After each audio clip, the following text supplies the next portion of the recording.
Welcome back to another technical deep dive here in the debug zone. Today, we're tackling a big question and breaking it down with insights from other users.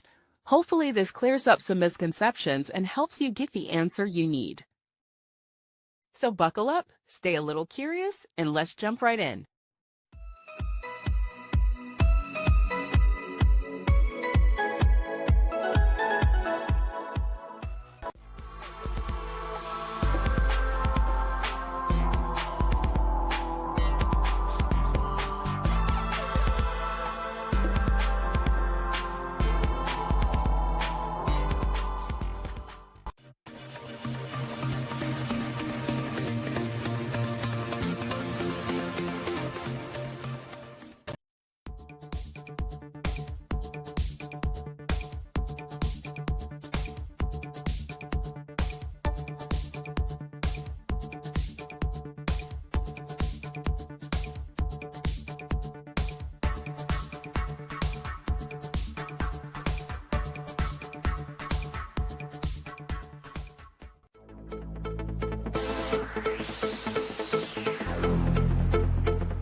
And that's a wrap.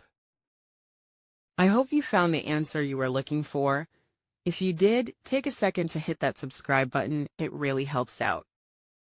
And let me know in the comments which solution worked best for you. See you next time in the debug zone.